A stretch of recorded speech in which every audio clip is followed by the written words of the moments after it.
So the heater core has been completed. New binnacle for the instruments. New dash has been put in at the same time. She's still quite torn apart because we've got a lot more to do yet. The old rear bumper is off and going to its new home in a couple weeks. Managed to sell that to get some money back for the project.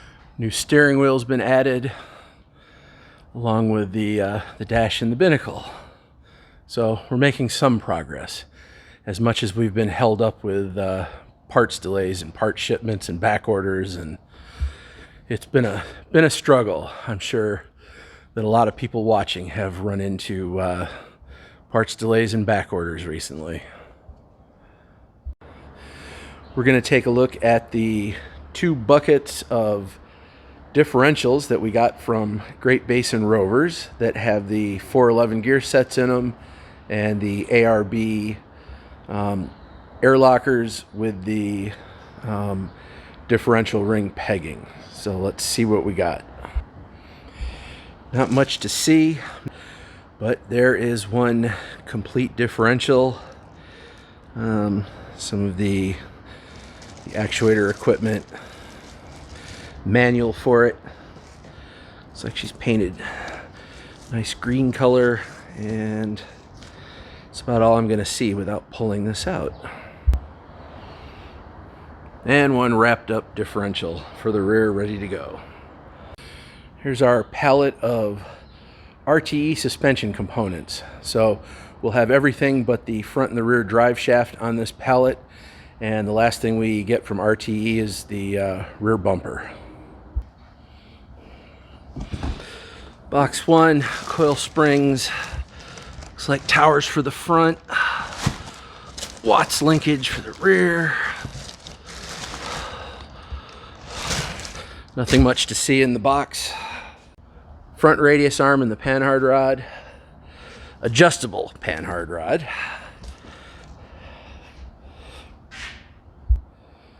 New springs. And I guess there's some brake lines tucked into the springs and some other things. More springs and components. Let's see, what did they have? They had a kind of an inventory on here. Bump stops. Oh, looks like sway bar disconnects. Rear springs. The taller ones to accommodate the extra weight of the vehicle.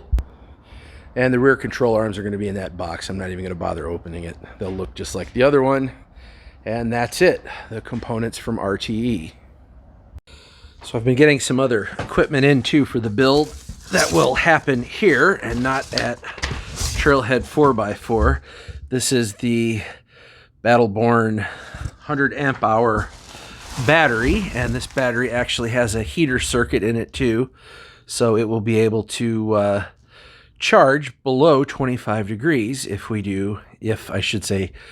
and when we do trips in the winter.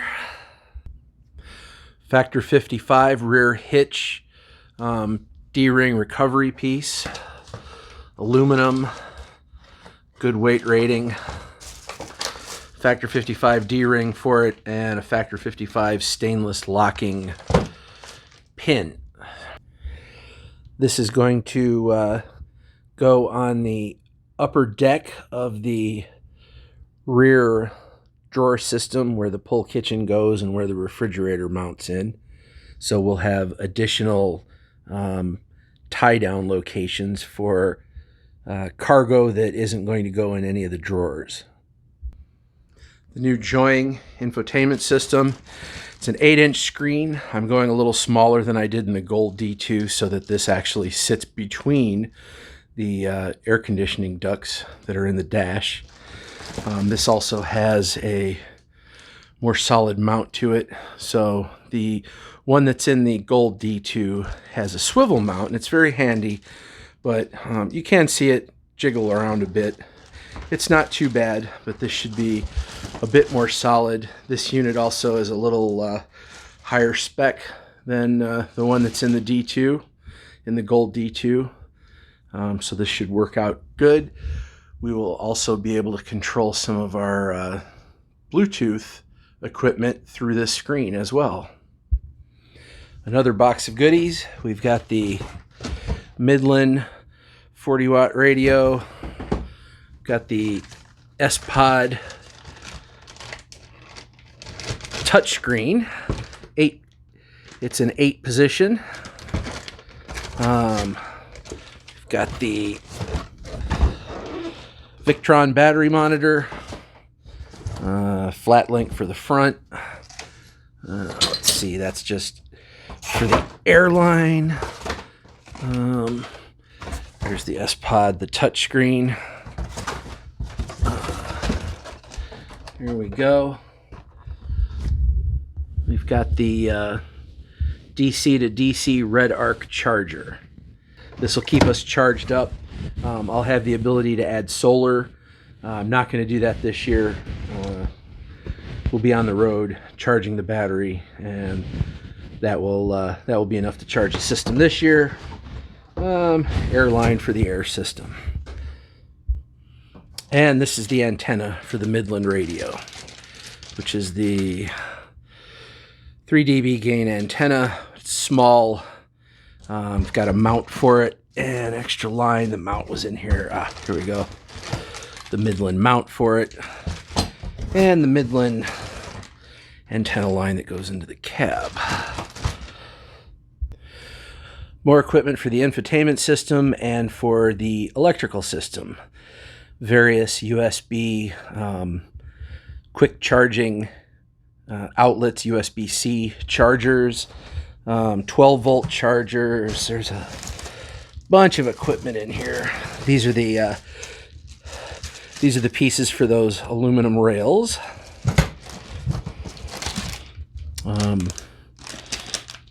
Lots of equipment to install, and this is all stuff that I'll be doing here myself. This won't be done at Trailhead.